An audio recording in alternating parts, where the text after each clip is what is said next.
Soki na moni mokolo ya lelo yo nakobanga Nzambe. Soki na moni lolenge ya bateli nakobanga Nzambe. Soki na moni pemo ya pesinga nakobanga Nzambe.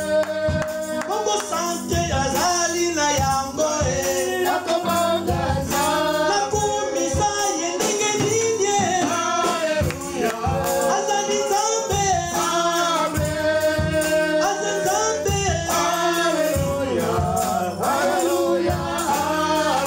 Ayembela ye ndenge nini azali Nzambe. Azali Nzambe.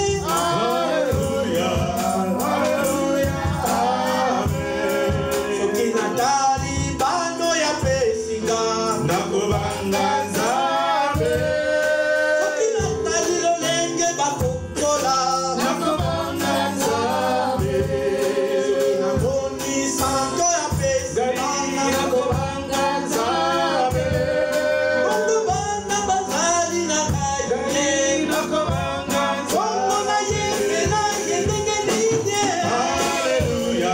azali Nzambe. Azali Nzambe. Baoyo bakufi toleki na nini nakobanga Nzambe. Baoyo babebi toleki na nini nakobanga Nzambe. Toyembela ye azali Nzambe. Azali Nzambe.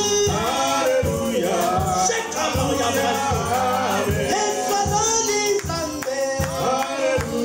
Toyembeli ye tokumisi ye obatile solo Yesu omesi na bomoi tokumisi ye. Alleluia, Hosanna. Alleluia, Hosanna. Yemba. Alleluia, Hosanna. Alleluia, Hosanna. Alleluia, Hosanna. Alleluia, Hosanna. Alleluia, Hosanna. On peut se mettre debout. Sangoye. Alleluia, Hosanna. Alleluia, Hosanna. Alleluia, Hosanna. Oh, Alleluia, Hosanna. Azazambe. Alleluia, Hosanna. Abeliye. Alleluia, Hosanna. Umisaye. Alleluia, Hosanna. Oh, Alleluia, Hosanna. Alleluia, Hosanna. Alleluia, Hosanna. Alleluia, Hosanna. Alleluia, Hosanna. Alleluia, Hosanna. Alleluia, Hosanna. Embelaye, umisaye, santolaye, embolaye, embelaye, umisaye, santolaye, embolaye, inolaye. Alléluia. Rekama ya Yesu. Yokosa kama. Yekelebe sokoria manda. Yekelebe rekama mama. Shema ya Brasokoros. Tout ce qui respire loue l'Éternel.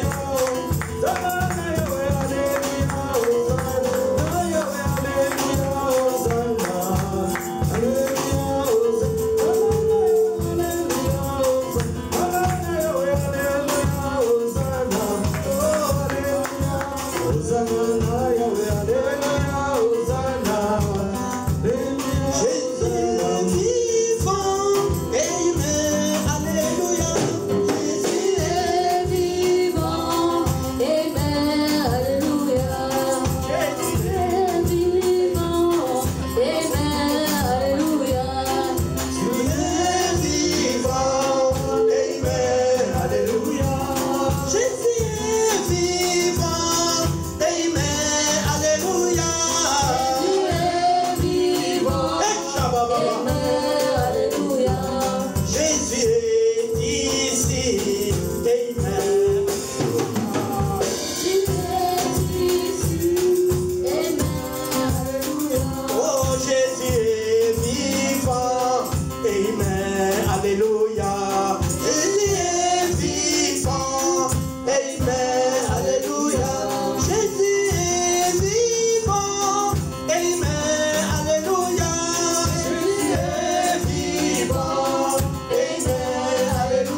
Jésus est vivant. Jésus est avec nous cet après-midi en ces lieux. Il est digne qu'il soit élevé et qu'il soit béni. Il est digne, notre Seigneur, qu'il soit exalté. Lui seul est digne de louanges, de puissance, d'honneur et de magnificence. Nous élevons nos voix vers l'Éternel, notre Dieu. Nous l'adorons parce qu'il est Seigneur. Il est le roi des rois, il est le tout-puissant. Nul n'est comparable à lui. Si un peuple est venu pour célébrer l'Éternel cet après-midi, il n'a qu'à élever sa voix pour dire à notre Dieu qu'il est digne qu'il soit élevé. Alléluia. Dans le psaume 135 que nous venons de lire, il dit que serviteur de l'Éternel, louez l'Éternel. Parce qu'il est le seul qui est digne d'être loué.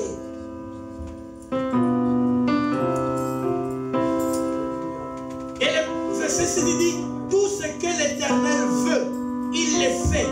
Dans les cieux et sur la terre, dans les mers et dans tous les abîmes. Il fait monter les nuages des extrémités de la terre. Il produit les éclairs et la pluie. Il tire les vents de ses trésors. Dieu fait ce qu'il veut. Il accomplit tout ce qu'il fait. Alléluia. Oui, l'Éternel est notre Dieu. L'Éternel est vivant.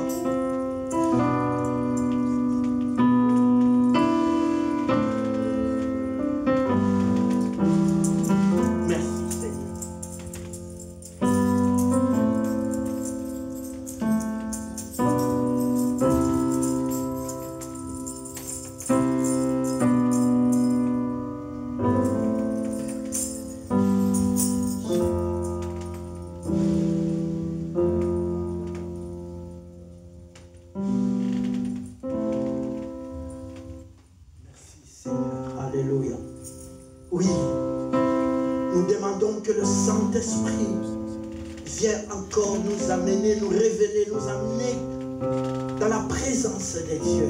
Que nos cœurs montent vers l'Éternel. Alléluia.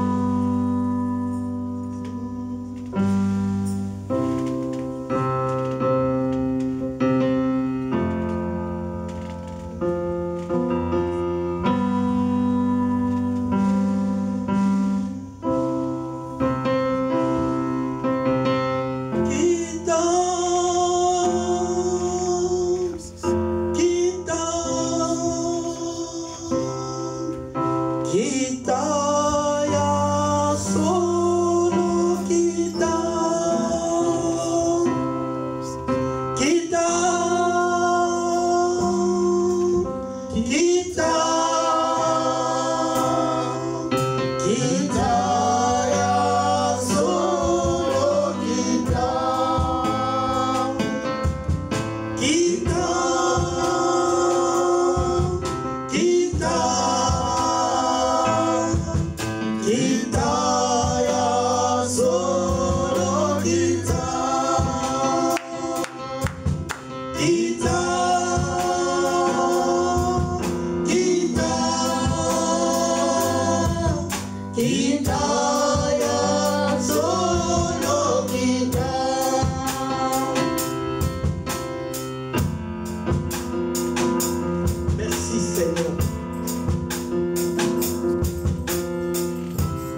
Hallelujah.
Élevé.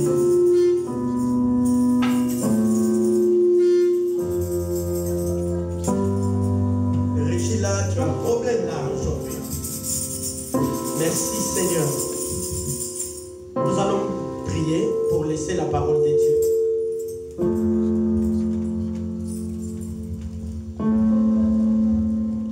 Seigneur notre Dieu, Père très saint,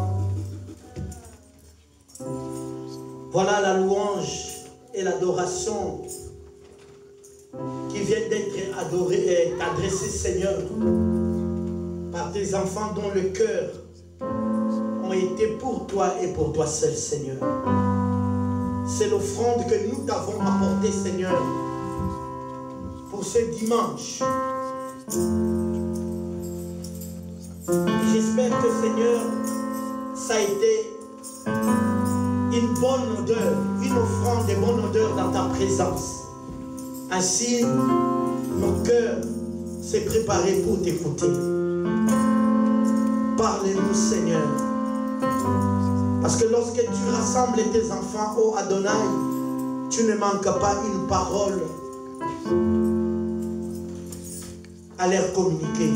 C'est pourquoi, tendre Père, nous disposons et nous demandons que ton esprit puisse nous parler, nous enseigner, nous instruire, pour que nous soyons propres à toute bonne œuvre. Merci Adonai pour tout ce que tu accompliras à chacun de nous au travers de cette parole. Parce que tu as dit que lorsque Israël était dans le besoin, lorsqu'ils ont crié à toi, tu es venu à leur secours. Tu les as envoyé la parole. Et c'est cette parole qui les a délivrés. C'est cette parole qui les a guéris. C'est cette parole qui les a bénis. Comme tu ne changes pas. Parce que tu es le même Dieu. Ainsi sera pour nous aussi cet après-midi. Que cette parole soit la réponse au questionnement de ton peuple cet après-midi. Tu as dit que, poussé par le Saint-Esprit, les hommes ont parlé de ta part. Adonai, glorifie ton nom. Que toute la gloire te revienne parce que tu es Dieu. Dans le nom de Jésus, nous t'avons ainsi prié. Amen. Amen. Nous acclamons le Seigneur. Merci.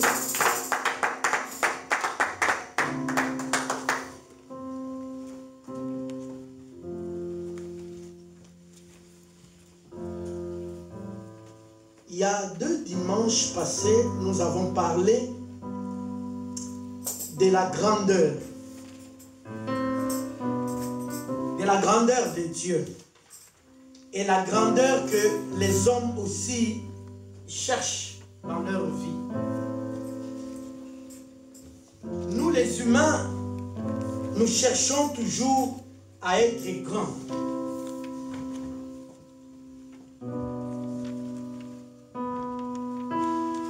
Et la parole de Dieu nous a déclaré dans l'évangile de Luc, au chapitre 22, à partir du verset 24,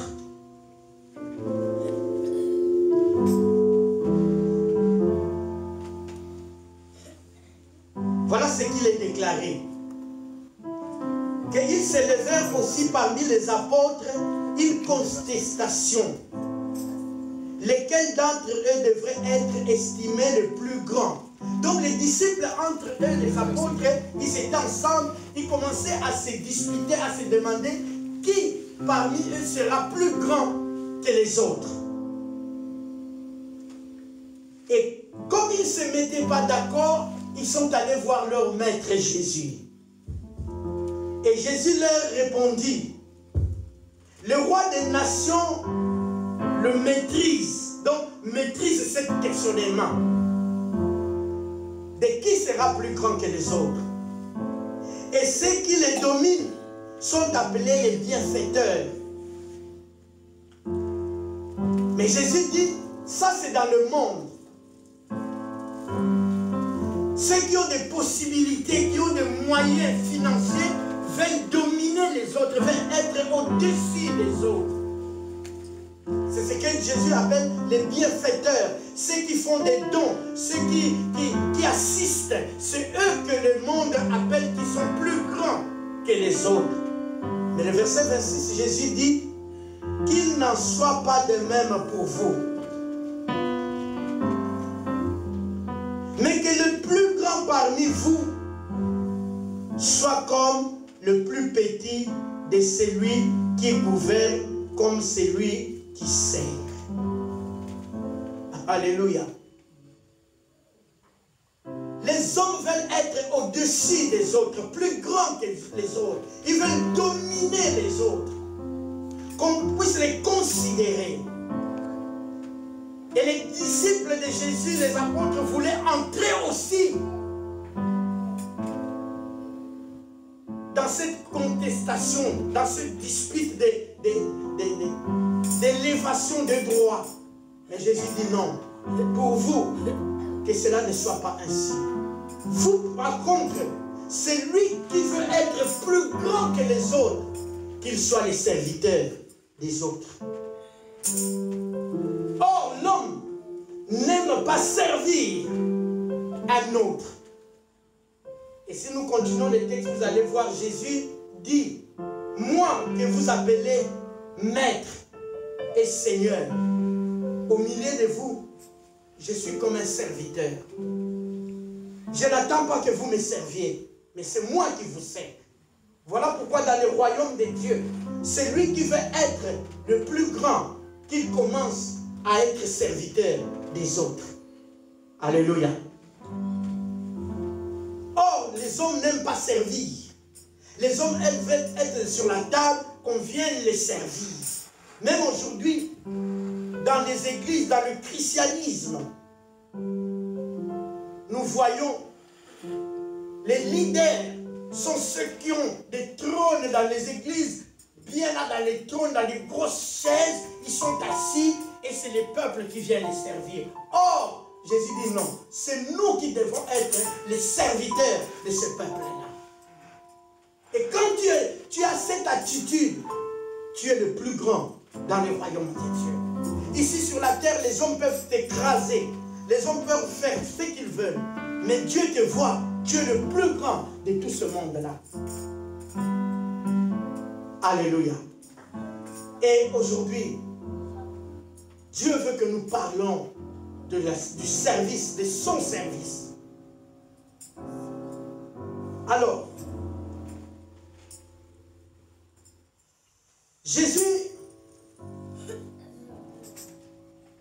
depuis la création, depuis que Dieu a créé l'homme, En créant l'homme, Dieu a créé l'homme à son image, à sa ressemblance, pour qu'il domine. Mais l'homme s'est laissé tromper par l'ennemi, Satan, qui lui a éloigné de la présence de Dieu, de là où Dieu l'avait placé dans le jardin d'Éden.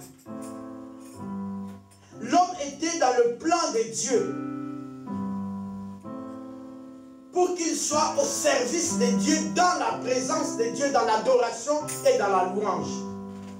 C'est ça le but de la création, que Dieu a créé l'homme pour son plaisir à lui. Dieu n'a jamais créé l'homme pour que l'homme souffre, pour que l'homme commence à travailler en souffrant. Non, Dieu a créé l'homme. Quand il a tout créé, il a même amené toutes les créatures devant l'homme et il a demandé à l'homme, commence à leur donner des noms.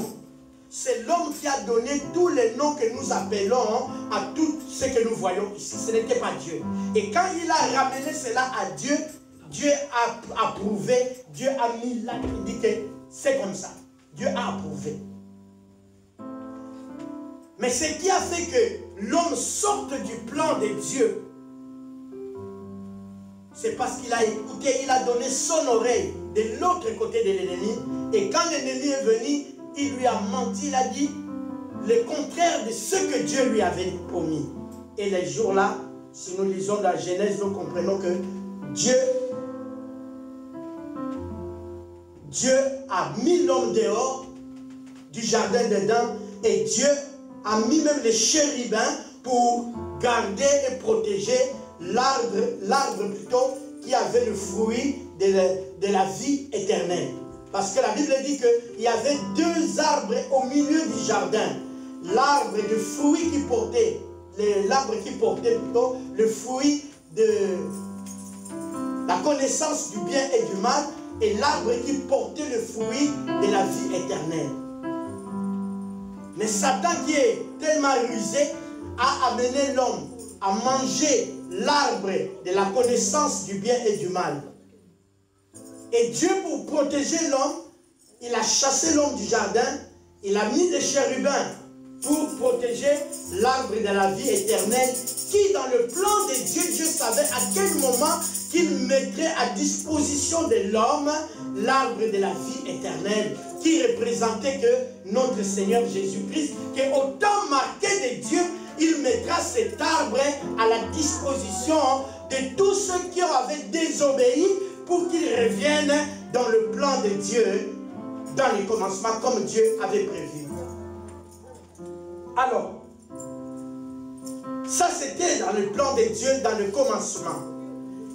Et Dieu a marché avec l'homme pendant plusieurs siècles, plusieurs temps, jusqu'à ce qu'il a choisi une nation pour marcher avec lui, et c'était la nation d'Israël.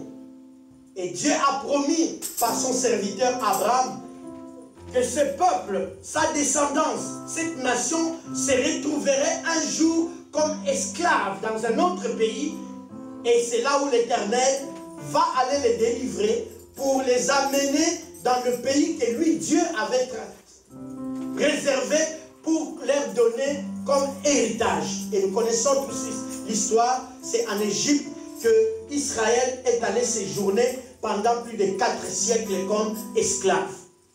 Étant esclave, il ne pouvait rien faire. Il n'avait même pas le temps d'adorer le Seigneur. Ils n'avaient pas le temps de servir le Seigneur. Parce qu'ils étaient sous l'emprise de quelqu'un. Sous l'emprise de la domination d'un homme qu'on appelle Pharaon. Et 4 siècles après, le temps de Dieu était arrivé pour aller délivrer ce peuple. Mais pour quel but que l'Éternel a choisi ce temps-là pour délivrer ce peuple? Bien-aimés, il n'y a que 2 raisons. En méditant la parole de Dieu, la parole nous enseigne qu'il n'y avait que pour 2 raisons que Dieu est allé délivrer Israël.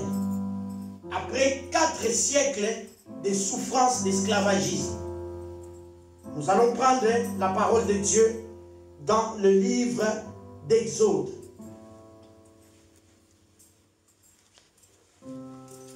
Et nous allons comprendre ce que l'Éternel veut nous enseigner cet après-midi. Et c'est de là où que l'Éternel t'attend, c'est là où l'Éternel m'attend. Nous allons nous mettre debout pour la parole de Dieu. Dans le livre d'Exode, chapitre 3. À partir du verset 7, mettons-nous tous debout.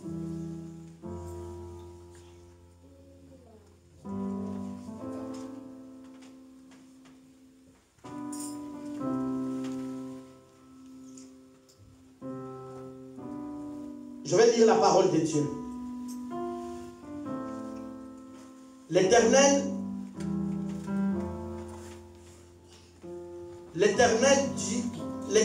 dit, j'ai vu la souffrance de mon peuple qui est en Égypte. J'ai vu la souffrance de mon peuple qui est en Égypte.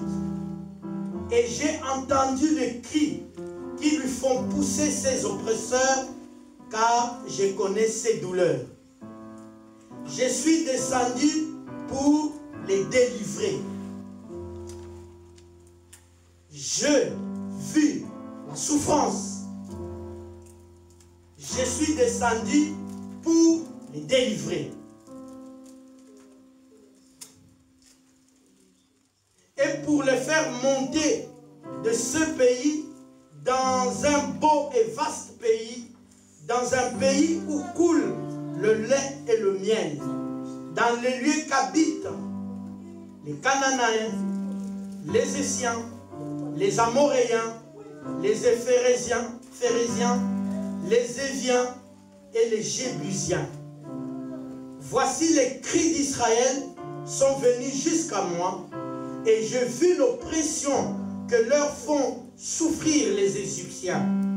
Maintenant, va, je t'enverrai auprès de Pharaon, et tu feras sortir d'Égypte mon peuple, les enfants d'Israël. Moïse dit à Dieu, qui suis-je pour aller vers Pharaon et pour faire sortir d'Égypte les enfants d'Israël? Dieu dit, je serai avec toi, et voici sera pour toi le signe que c'est moi qui t'a envoyé. Alléluia. Il dit, je serai avec toi, et ceci sera pour toi le signe que c'est moi qui t'a envoyé. Quand tu aurais fait sortir d'Égypte le peuple, vous servirez l'Éternel sur cette montagne. Dieu a vu la souffrance. Dieu est descendu pour délivrer le peuple, pour un seul but, que le peuple aille servir l'Éternel. Parole du Seigneur. Amen. Nous pouvons nous asseoir.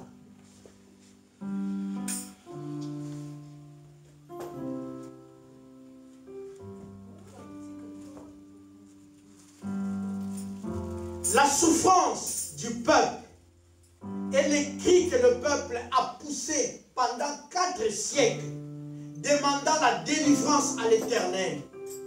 Et Dieu dit, je suis descendu pour délivrer mon peuple. Et quand mon peuple sera délivré, mon peuple ira me servir. Alléluia. Alléluia, Église. Amen. Amen. Ta souffrance, Dieu dit, je connais cette souffrance. Je suis descendu pour délivrer mon peuple. Mais lorsque mon peuple sera libéré de l'Égypte, je veux voir mon peuple me servir sur cette montagne.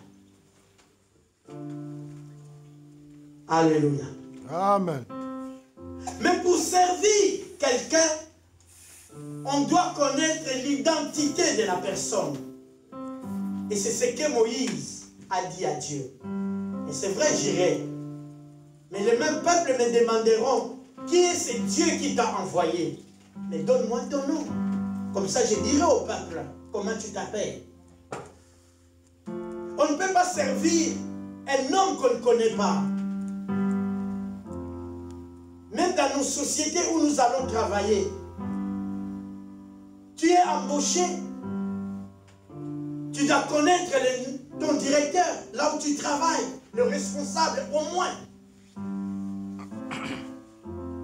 Tu ne peux pas travailler pour un inconnu des mois, des années. Tu dois. Peut-être au début tu ne le connaîtras pas, mais au fur et à mesure que tu restes longtemps dans la société, tu sauras connaître, même pas physiquement, mais par les noms du directeur de la société. C'est tout à fait normal. Et Dieu répond à Moïse. Je suis celui qui suis. Et il ajouta, c'est ainsi que tu répondras aux enfants d'Israël. Celui qui s'appelle je suis m'a envoyé vers vous. Celui qui s'appelle je suis. Pas celui qui s'appelle j'étais, ni celui qui s'appelle je serai, mais il a bien dit que celui qui s'appelle je suis m'a envoyé. Donc Dieu se conjugue toujours dans le présent. Ça veut dire, avant que toute situation puisse arriver, lui il est déjà là. Il connaît toutes choses, rien ne lui est surpris, parce qu'il connaît avant même que cette situation t'arrive, avant même que cet événement vienne frapper ta vie, lui il est déjà là. Voilà pourquoi il dit à Moïse que les cris des enfants d'Israël sont venus à moi. Je connais ses souffrances. Donc, avant que, parce que c'est lui-même qui avait prédit, qui avait prophétisé à Abraham l'esclavagisme d'Israël en Égypte. C'est Dieu qui avait dit à Abraham que ton peuple, ta descendance, va séjourner dans un pays. Mais moi, l'Éternel, j'irai les délivrer. Donc, les souffrances des enfants d'Israël n'ont pas surpris Dieu, parce que Dieu savait qu'ils seront des esclaves en Égypte. Mais à son temps, le temps de Dieu, les kairos, comme on dit, arrivera pour aller délivrer. Ce n'était pas le temps des enfants d'Israël. Ce n'était pas le temps des rois. Ce n'était pas même le temps des pharaons. Mais c'était le temps de Dieu. Et quand le temps de Dieu arrive, personne ne peut s'opposer à cela. Personne ne peut résister à cela. Amen. Amen. Donc quand le temps de Dieu était arrivé, Dieu a choisi un homme, Moïse, qui est allé sortir ce peuple d'esclavagisme où ils étaient. Mais avec quel but? C'est d'aller servir l'Éternel. Le seul but de la délivrance d'Israël, c'était qu'ils soient au service de Dieu. Parce que longtemps, ils ont servi Pharaon. Longtemps, très longtemps. Et pendant leur service, sous l'emprise du Pharaon, ils n'avaient même pas le temps de se présenter dans l'adoration. Ils étaient là que pour pleurer jour et nuit, pour gémir jour et nuit. Aucun jour Israël a pris la peine de lever leur voix, d'adorer le Seigneur, de remercier le Seigneur. Mais ils étaient là en train de pleurer, de gémir. Et Dieu dit, je connais ces souffrances. Mais mon temps est arrivé pour que ce peuple sorte de l'Égypte et qu'ils aillent me servir. Alléluia.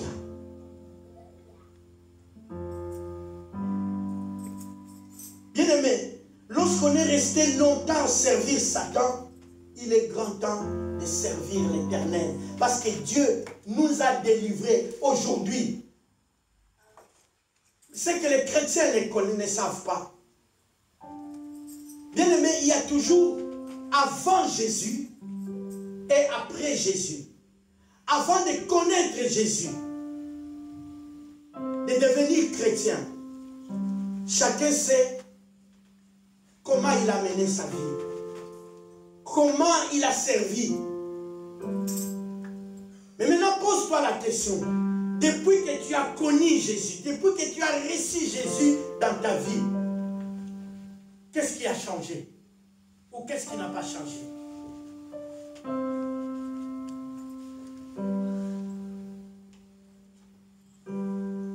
Ça, c'est chacun qui va se poser question et savoir. Est-ce que tu es toujours sous l'emprise du Pharaon en Égypte?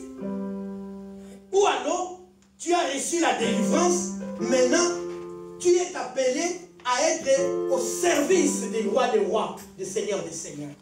Mais les chrétiens boitent, ils sont des deux côtés. Ils disent qu'ils ont été délivrés et qu'ils sont au service du roi des rois, mais de l'autre côté, ils sont aussi attirés par Pharaon, ils servent aussi Pharaon. Hein, Papa Doudé? Mais c'est Dieu, ça ne marche pas comme ça. Si vraiment on est conscient que Dieu m'a délivré, nous avons vu le psaume 135, on a dit, Dieu a dit, je t'ai choisi, toi Jacob, pour que vous m'appartenez, vous devenez le mien, Yamba. Dieu ne veut pas partager son peuple. Son peuple qu'il a délivré de la main de Pharaon. Dieu ne veut pas, bien-aimé, te voir en train de servir Satan. Parce que longtemps, Satan t'a maltraité, t'a offensé, t'a opprimé. Si Dieu est venu te délivrer, réellement, pour que tu le serves, il veut te voir dans son service 7 jours sur 7, 24 heures sur 24, 366 jours par an. Il veut te voir dans son service. Sinon, le travail de Golgotha, de la croix, a été vain. Sinon, Jésus n'a rien fait pour toi. Si tu es encore sous l'emprise de Satan, c'est que Jésus n'a rien fait. Ou alors, c'est toi qui n'as encore rien compris. Alléluia. Amen.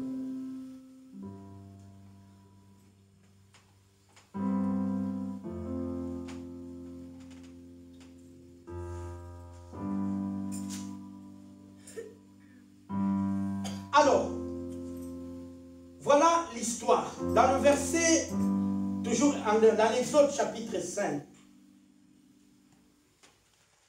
Le premier verset, on dit que Moïse et Aaron se sont rendus ensuite auprès de Pharaon et lui dit, ainsi par l'Éternel, le Dieu d'Israël, laisse aller mon peuple pour qu'il célèbre au désert une fête à mon nom, à mon honneur plutôt.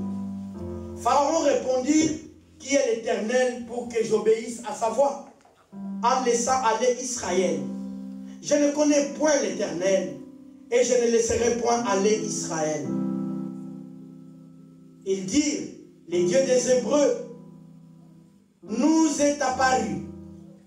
Permets-nous de faire 3 journées de marche dans le désert pour offrir des sacrifices à l'Éternel, afin qu'il ne nous frappe pas de la peste ou de l'épée.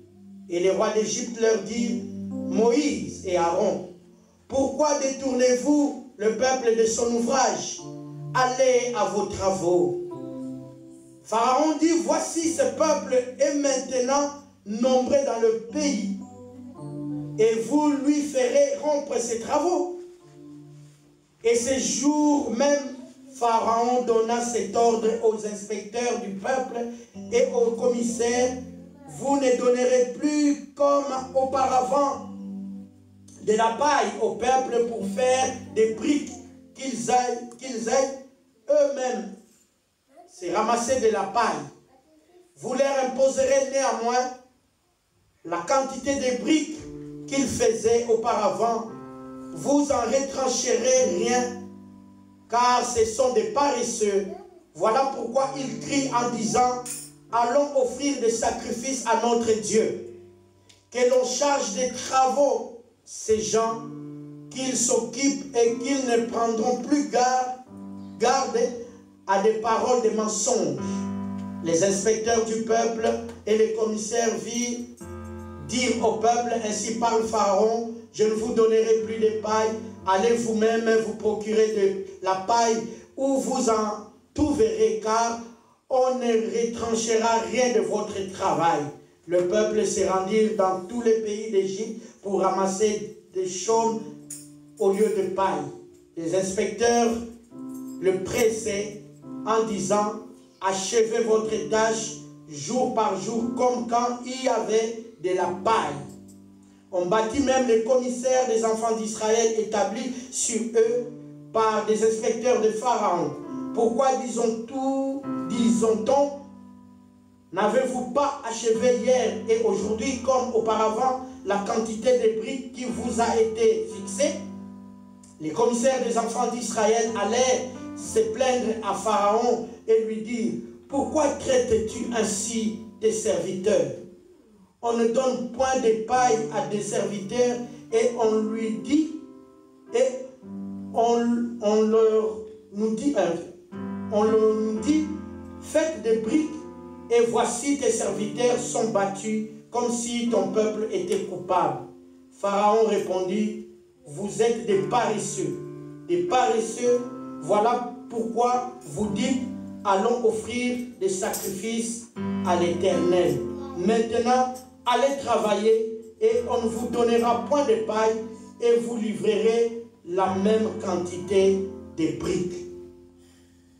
Ce texte veut seulement nous dire que quand Moïse et Aaron sont allés dire à Pharaon de laisser aller les enfants d'Israël pour qu'ils aillent célébrer, adorer Dieu dans la montagne, Pharaon a dit non, ce peuple m'appartient, je ne les laisserai pas partir.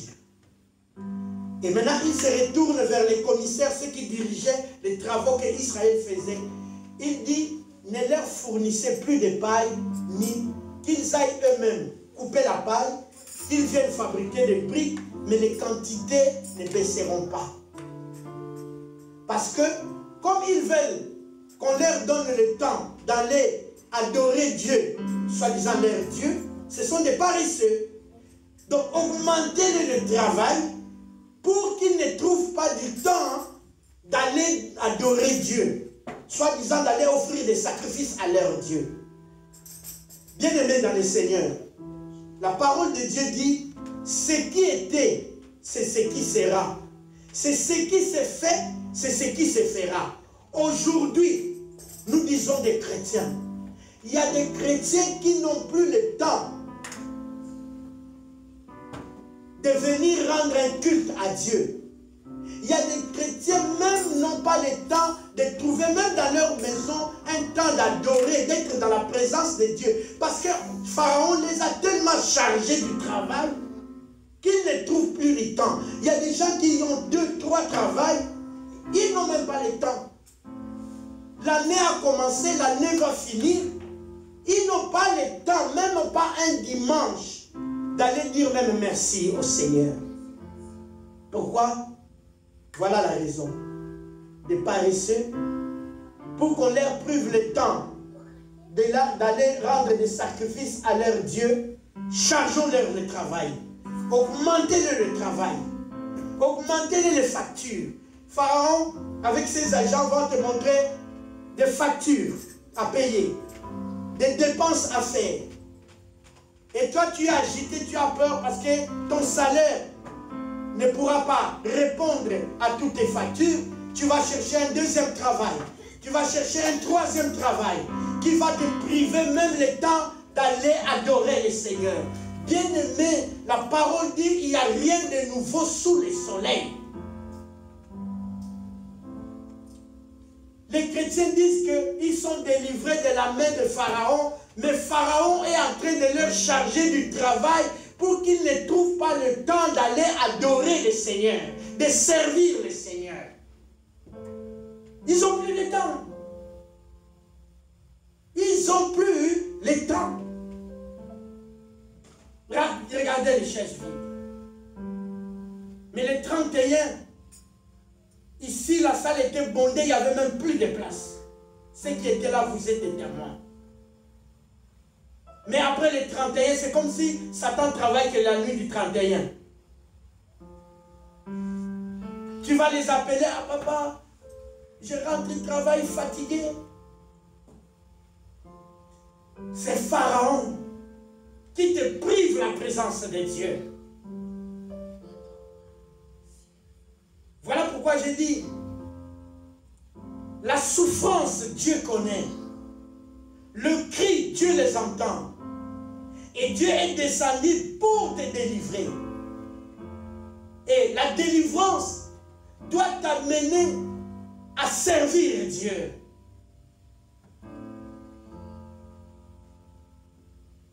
Tu n'es plus sous l'emprise du Pharaon. Christ t'a délivré, il a dit, il nous a délivrés. Et que nous ne soyons plus esclaves de personne. On ne peut pas être esclave ni de la coutume, ni d'une famille, de tradition, de l'homme. Il a dit, ne soyez plus esclaves de personne. Vous savez, parce que nous, chrétiens, nous n'avons pas la foi. Parce qu'avec ton salaire seulement, c'est le travail que Dieu t'a donné. Avec ce salaire-là, tu peux vivre très bien. C'est question lorsque tu reçois cela, présente cela à Dieu. Présente cela à Dieu. Dieu, c'est un Dieu de multiplication. Il a multiplié 3 pains et 5 pains et 3 poissons. Il y a eu 5000 personnes qui ont mangé et 12 paniers sont restés. D'où est sorti ce pain-là? Il y avait 5 pains et 3 poissons. On dit 5000 sans compter les femmes et les enfants. Mais parmi la foule, il y avait des femmes, il y avait des enfants. Mais on a compté que des hommes, 5000. Mais les femmes étaient là, ils ont mangé. Les enfants étaient là, ils ont mangé. Et le reste, les disciples ont ramassé 12 paniers pleins. Mais quand on a présenté au Seigneur, c'était que 5 pains et 3 poissons. D'où est venu tout ce pain-là et les poissons? Pour que les gens mangent jusqu'à leur faim. Et le reste était là. Parce que nous servons un Dieu de multiplication. Dieu peut multiplier ton salaire 1000 fois plus. Parce que c'est un Dieu de miracles. Mais parce que nous ne croyons pas. Mais parce que nous limitons Dieu. Nous pensons que Dieu ne peut pas agir. Et Pharaon de l'autre côté nous fait voir la mer Rouge. Nous fait voir ses troupes derrière pour nous dévorer, pour nous écraser. Et nous plairons. Mais Moïse, ce jour-là, a dit à Israël, gardez silence et vous verrez la délivrance que l'Éternel va vous accorder. Dieu est celui qui descend pour délivrer son peuple de toute angoisse, de toute peur, de toute crainte. Dieu. Mais seulement ce que Dieu veut, il veut te voir dans son service. S'il t'a délivré de l'Égypte pour que tu ailles le servir sur la montagne de Sinaï, où Moïse était avant de descendre en Égypte, il a fait 40 jours dans la présence de Dieu. Et Dieu lui a donné les tables de la loi. Il a dit à Moïse, présente ces tables. Celui qui le mettra en pratique vivra par elle. Mais Jésus est venu pour parfaire la loi. Il a dit, vous n'avez plus besoin de la loi. Maintenant, vous êtes les enfants de la grâce. Vous êtes conduits par la grâce de Dieu. Vos vies sont sous la grâce de Dieu. La grâce de Dieu, c'est la faveur que Dieu donne à tous ceux qui se confient à lui. À ceux qui s'abandonnent à lui. La grâce, David a dit, le bonheur et la grâce m'accompagneront tous les jours de ma vie. Et j'habiterai dans la maison de l'Éternel. La présence, le désir, c'est d'habiter dans la présence de Dieu tous les jours. Et une telle personne va vivre la main de Dieu. Même si son salaire est 500 €, il prend ces 500 €, il présente à l'Éternel. Il enlève seulement un dixième qui revient à l'Éternel. Le problème est, nous avons peur, même à payer ce que l'Éternel a déclaré. C'est lui qui lui appartient. Voilà pourquoi nous avons des difficultés, la peine pour terminer le mois. Parce que nous n'obéissons pas à la parole de Dieu. Mais cet après-midi, toi qui m'écoutes, vous qui nous suivez même dans les réseaux sociaux, Dieu est prêt de vous délivrer de la main de Pharaon. Mais à condition qu'après la délivrance, il veut vous voir dans son service. Alléluia. Amen. Alléluia. Amen. Dieu veut vous voir dans son service. Et servir Dieu. Vous dites amen. Pasteur, comment servir Dieu? Comment servir Dieu? C'est cette question qu'un serviteur, un enfant a posée à Jésus. Bien-aimé, servir Dieu, c'est être au service de son prochain. Parce que Dieu, on ne le voit pas. Quand nous venons, au fait, nous nous servons nous-mêmes. Être au service de son prochain. C'est ça, servir Dieu. Regarde nos enfants. Il y a plusieurs dimanches, on a passé sans la musique, on chantait, on battait les mains. Mais regardez aujourd'hui, le culte est agréable parce que les enfants sont venus pas au service de leur papa, mais au service de Dieu pour rendre un culte à Dieu agréable et que tout le monde nous avons, ça nous a fait du bien. Servir Dieu, c'est être au service de son prochain. Ils agréent l'adoration, la louange. Et c'est au travers de l'adoration, la louange, quelqu'un peut être guéri, quelqu'un peut être délivré. Que dans l'adoration, dans la louange, nous savons ces choses-là.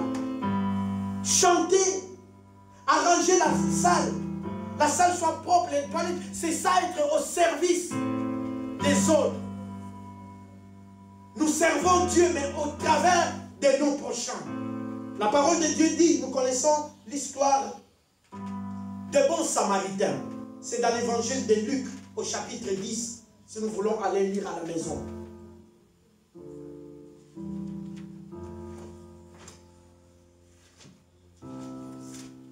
À partir du verset 25, je vais lire vite fait, c'est le temps passé.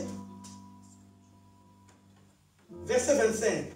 Un docteur de la loi s'éleva et dit à Jésus, pour l'éprouver, Maître, que dois-je faire pour hériter la vie éternelle? Jésus lui dit, qu'est-il écrit dans la loi? Qui lis-tu? Il répondit, tu aimeras le Seigneur ton Dieu de tout ton cœur, de toute ton âme, de toute ta force et de toute ta pensée, et ton prochain comme toi-même. Tu as bien répondu, lui dit Jésus. Fais cela et tu vivras. Mais lui, voulant se justifier, dit à Jésus, et qui est mon prochain? Jésus reprit la parole et dit, un homme descendu de Jérusalem à Jéricho, il tomba au milieu des brigands qui se dépouillèrent, les chargèrent de coups et s'en allèrent, les laissant à demi-morts. Un sacrificateur qui par hasard descendit par le même chemin et a vu cet homme passant outre. Un Lévite qui arrivait aussi dans ce lieu, l'ayant vu passant outre. Mais un Samaritain qui voyageait était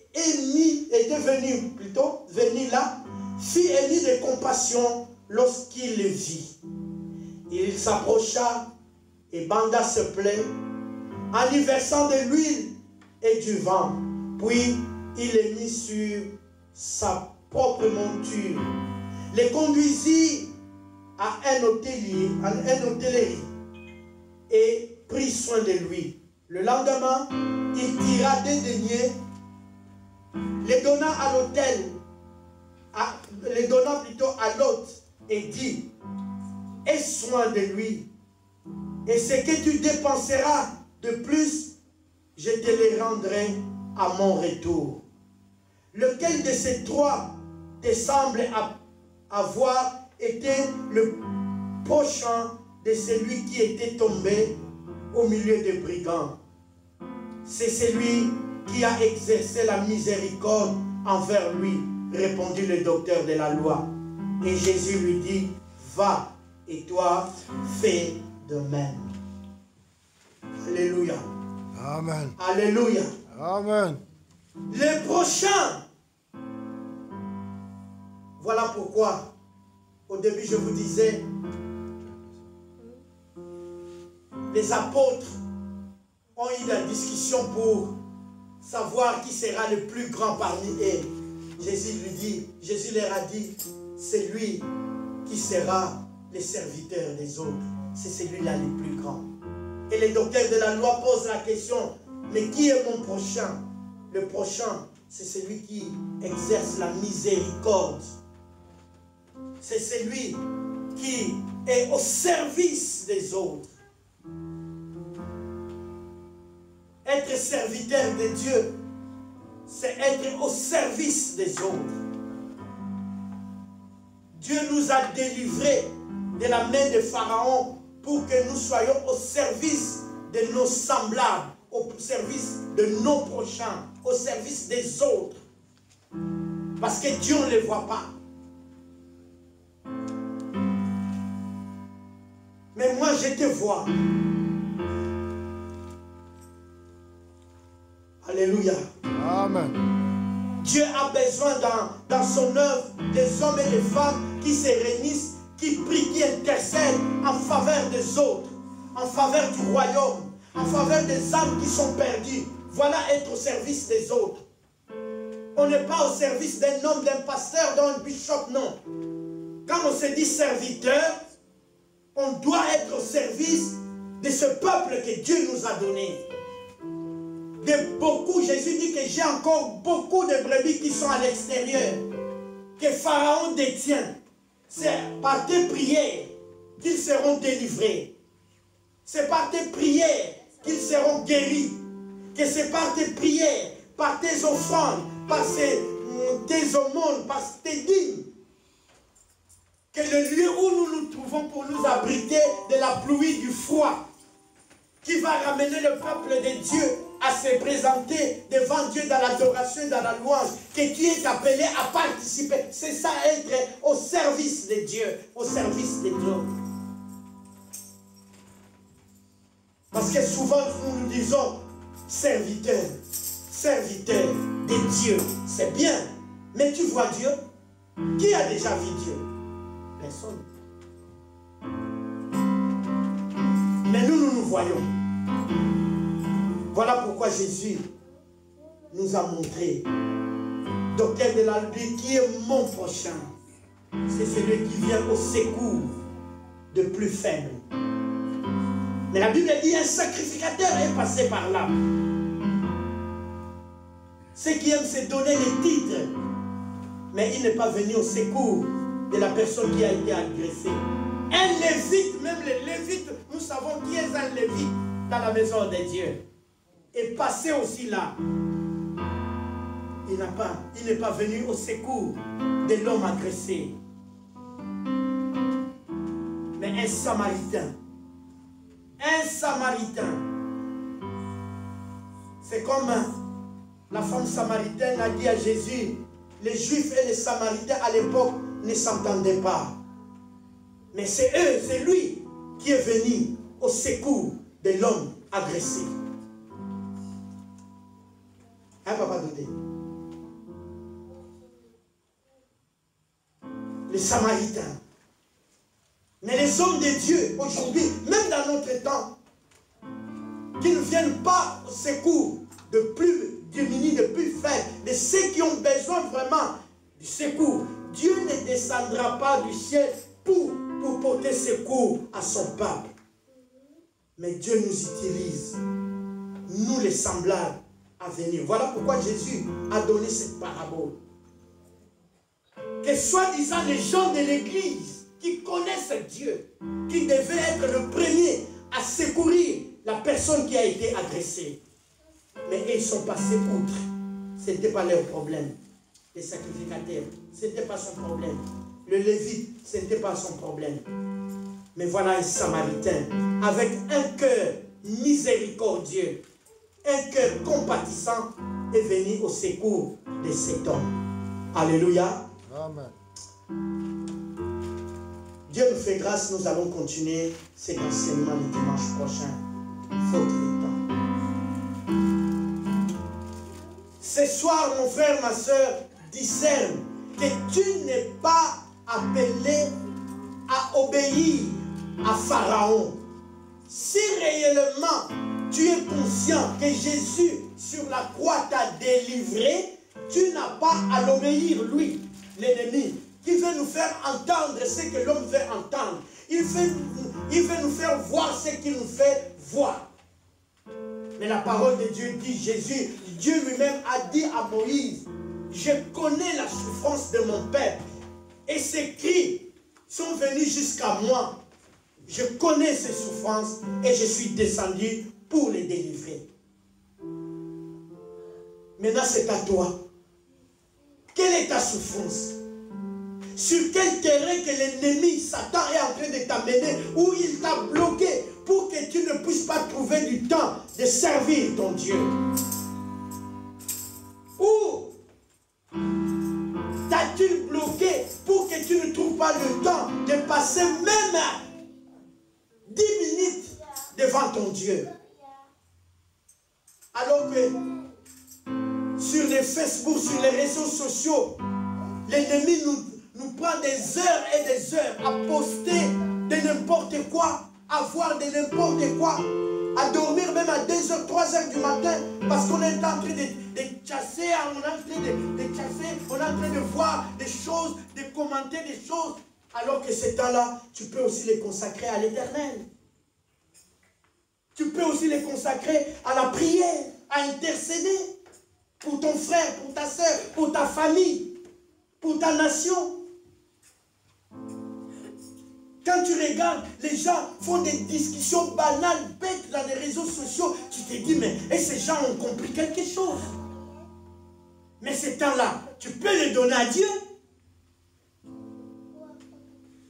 Donc tu es encore esclave, tu es encore en Égypte. Mon frère discerne, ma soeur discerne. Tu n'es pas obligé d'entrer dans ces commérages des réseaux sociaux. L'Éternel t'a délivré. Nous avons vu le psaume 133. Pour qu'il t'a choisi, pour que tu lui appartiennes. Hein, maman Micheline? Dieu t'a choisi pour que tu lui appartiennes. Dieu m'a choisi pour que je lui appartienne. J'appartiens à l'Éternel. Moi, Dieu. Dieu est pour moi. Je lui appartiens. Il m'a choisi. Ce n'est pas moi qui est allé vers lui. C'est lui qui m'a choisi. Donc je lui appartiens. Mon temps, je le consacre à Dieu et à Dieu seul. Si Dieu me donne le temps de me réveiller le matin, d'aller travailler, il me donnera aussi le temps de venir à son service dans sa maison. Et c'est ce que beaucoup nous ne comprenons pas. Pour aller au travail, nous mettons des réveils, même à 4h, à 3h du matin, on se réveille pour aller travailler. Mais pour Dieu, il n'y a pas de temps. Même pour venir dans un culte. Bien aimé, tout à l'heure je disais, il y a toujours avant Jésus et après Jésus. Avant de connaître Dieu, quel était ton monde de vie, tes priorités? Maintenant que tu as connu Jésus, quelles sont tes motivations, quelles sont tes priorités? Ça doit changer. La parole de Dieu dit, si quelqu'un est en Christ, il devient une nouvelle créature. Les choses anciennes sont passées, toutes choses sont devenues nouvelles. Alléluia. Amen. Si quelqu'un est en Christ, celui qui se dit réellement qu'il est en Christ, il devient une nouvelle créature. De mauvaises habitudes ne doivent plus prendre les défis sur nous. Les choses anciennes, nous devons l'abandonner. Et en nous, on doit voir de nouvelles choses. Nos vies, nos engagements, même nos vœux qu'on fait à l'Éternel. Si dans le monde on faisait le vœu, on l'accomplissait, à plus forte raison dans le Seigneur, le vœu que nous faisons, n'arriverons-nous pas à les concrétiser? Ça doit changer. Alléluia. Amen. Ça doit changer. Sinon, nous sommes encore sous l'emprise de Pharaon. Nous sommes encore en Égypte. Donc, demandons la délivrance à l'Éternel. Parce que Dieu dit, je suis descendu pour te délivrer, pour que tu ailles me servir sur cette montagne. Donc la délivrance de Dieu nous amène au service de Dieu. Longtemps nous avons servi Pharaon, maintenant il est temps de servir l'Éternel, notre Dieu. Nous acclamons le Seigneur. Et nous allons nous mettre debout, nous allons prier. Nous allons demander la grâce. Nous allons demander la grâce de Dieu. Qu'au travers de cette parole, le Seigneur veut seulement nous voir dans le service, dans son service, dans sa maison. Et il y a beaucoup de services dans la maison de Dieu. Ce n'est pas seulement prêcher, ce n'est pas seulement évangéliser, ce n'est pas seulement prier, ce n'est pas seulement chanter, ce n'est pas seulement jouer aux instruments. Il y a plein de travail dans la maison de Dieu. Maintenant, c'est à toi qui prieras pour que le Seigneur te révèle en quoi il t'attend dans sa maison. Tu dois, mais ce qui est vrai, qu'il t'a délivré pour que tu sois dans le service. Et si tu es encore sous l'emprise de l'ennemi et que tu n'es pas encore délivré, nous prierons et l'Éternel viendra à ton secours. Parce qu'il ne veut pas nous voir encore sous l'emprise de l'ennemi. Mais le Seigneur veut que nous soyons à 100% à son service. Tu es là au cœur de nos vies. Et c'est toi